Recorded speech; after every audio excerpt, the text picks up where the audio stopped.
Hello, guys. My name is Chasey Menace. This is my audience. I know you said no dogs allowed, but this is the only family I have. So, get a little closer. Stand a little closer. Here we go. Have you or any of your family members ever been told to not go out and travel alone, or for that matter, go anywhere alone? Gas stations, adult clubs, and hotels are some of the main locations people are kidnapped from, whether it be young kids, young adults, and even grown adults. We are all at risk of being potential victims of human trafficking.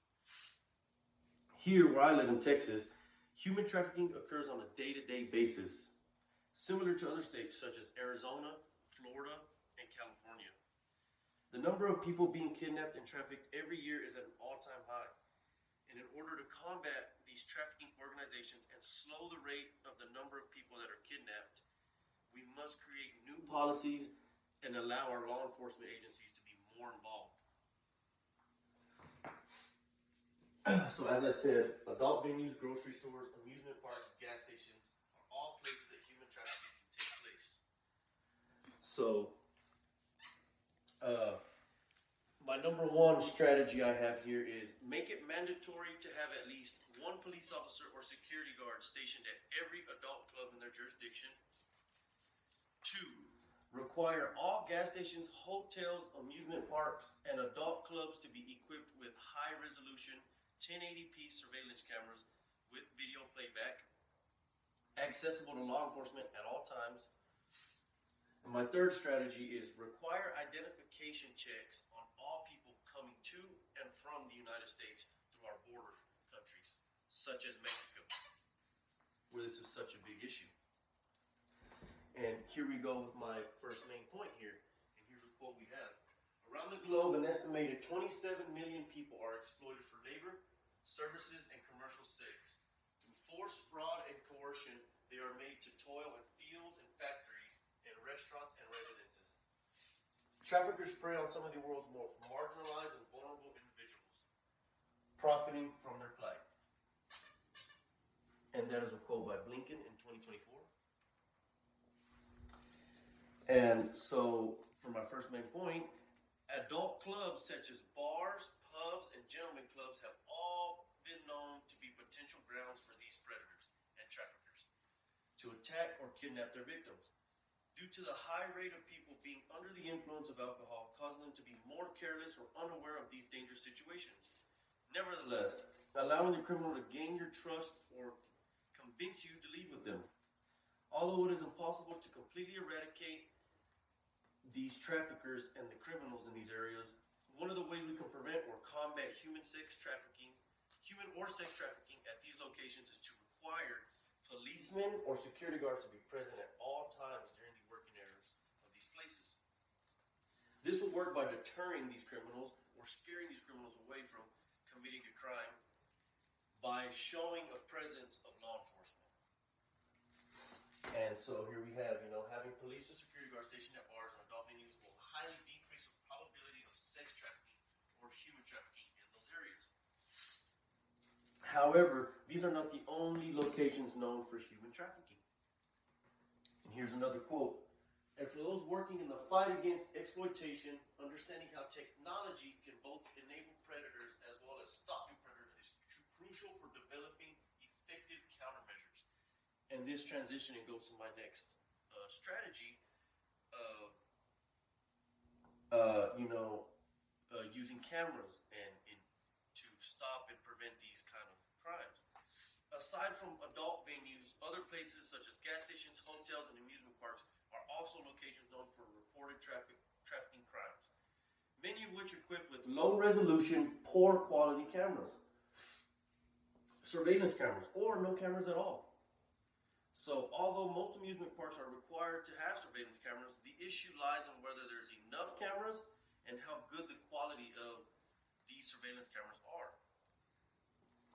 I believe the key to fixing this issue is requiring all gas stations, hotels, amusement parks, etc., any public place where human trafficking can take place or sex trafficking can take place, require them to have high-quality resolution 1080p surveillance cameras as a precaution and as a tool for the safety of others. With more surveillance and with higher quality cameras, we can further identify criminals and catch illegal activity on camera. With these places allowing access to the recorded surveillance to the police at all times, no excuses. Here's a quote on the technology countermeasures, and that is a quote I just showed y'all. It's it can be effective as a countermeasure, but can also be used by these criminals.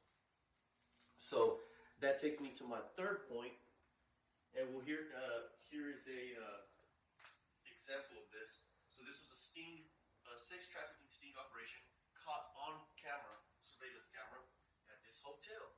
So in this picture, we see a sting operation catching a sex trafficking organization in action, showing the usefulness of surveillance cameras against these criminals.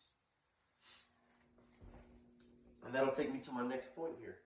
A real-world scenario that I believe would be tremendously effective in combating the fight against human trafficking would be to identify every person coming in and out of our country.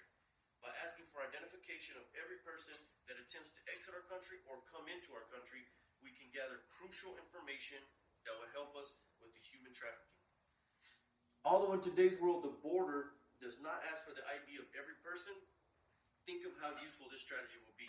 By identifying every person, we will be able to recognize much easier when something or someone is out of place.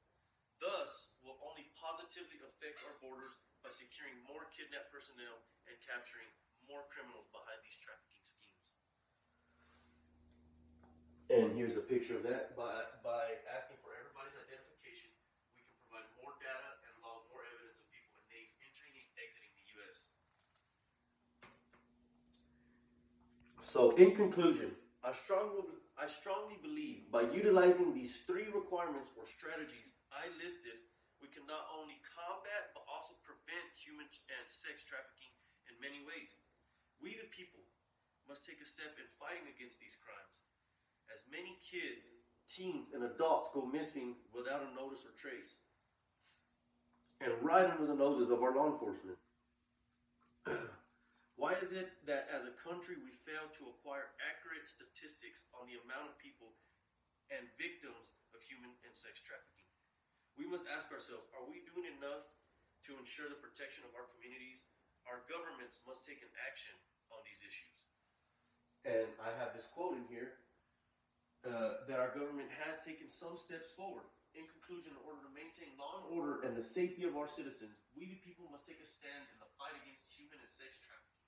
Our government has already set foot in the right direction by signing policies such as the Victims of Trafficking and Violence Protection Act, which states in the year 2000, Congress signed the Victims of Trafficking and Violation Protection Act into law, representing the beginning of a large-scale coordinated effort by the United States government to fight human trafficking. However, this is only the beginning in a long fight for justice against trafficking. So, there is still much work to do. In all, I believe these strategies will allow us to have a fighting chance against human trafficking and allowing our law enforcement to be further involved and in taking action enforcing these policies. Thank you for your time and have a good night. Here are my references. Thank you, guys.